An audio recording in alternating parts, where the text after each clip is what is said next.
let me tell you something. You just stepped my game up because I got a problem. I got a fashion problem. I spend too much money. I love it too much. But now you made me, I got some crocodiles. But now because you told me it's the most expensive, I'm going to start looking for some crocodile with a fur on. Like, I need to come in here with the glow-in-the-dark crocodile. You know what I'm saying? I got to take it to that. Because, it's certain things self-explanatory. Right? No. When wear crocodile, they already know what it is. Yeah, certain things. You don't need the fur. He said, It gotta be the mouth, though. You don't need the logo. You don't need anything.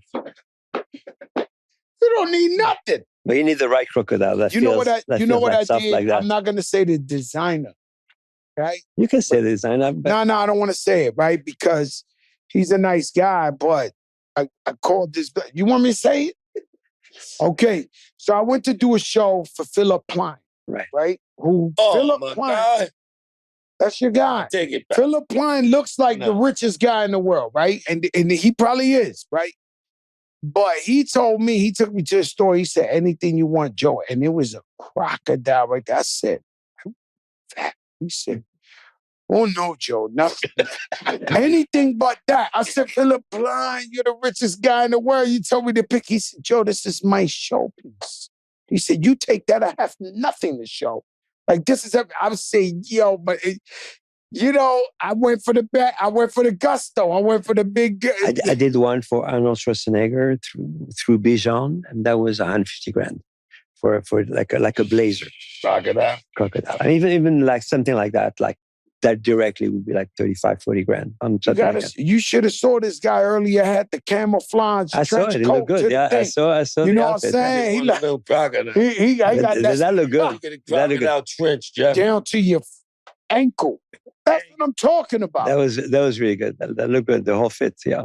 The whole fit was crazy, right? Really good, yeah. Sometimes, like the other day, something I'm a big fan of, is Bottega. Yeah, me too. Bottega, a lot of urban don't understand Bottega like that. They don't know what that thing is, right? Now they starting. Yeah, they starting to know. You got scammers, hustlers. You got people who always want, like me. I just said, yo, I got to get the best. You got guys who want the best. No matter what it is, they like, oh, that's the shit I need to get.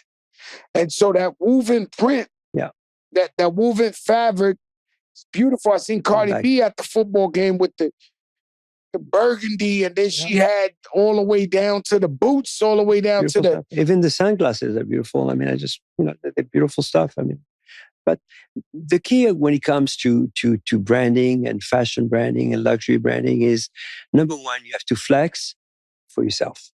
You're buying it because you love it yourself. If you love it yourself and you put it on yourself and you feel good when you look at yourself in the mirror, then you 98%, 99% of the game is done. Of course, you want people to see your watch and your stuff. I can tell you, but it has to become from you to become authentic. Of course, to come from you. We like, and then dress. People follow up, and then people recognize it. Let me tell you something, Jeff. Right, because I have a real problem with fashion and spending money on fashion. I've spent so much money on fashion. But one place I've always been able to walk out of, Fendi furs, to me, are the best furs. The best.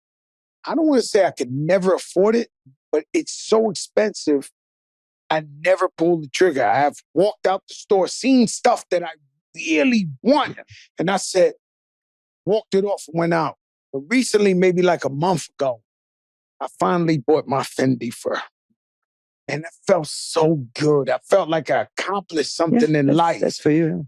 I mean, after everything I ever bought in my life, I started bragging to people. I was like, I did it. And they was like, Jim Jones' wife, Chrissy, my sister. I said, Chrissy, man. She was at my house with my wife. I said, Chrissy, I did it. She said, what you mean? I said, maybe 20 years. I walked out of Fendi. I loved every fur, but never pulled the trigger. I said, I fucking pulled the trigger.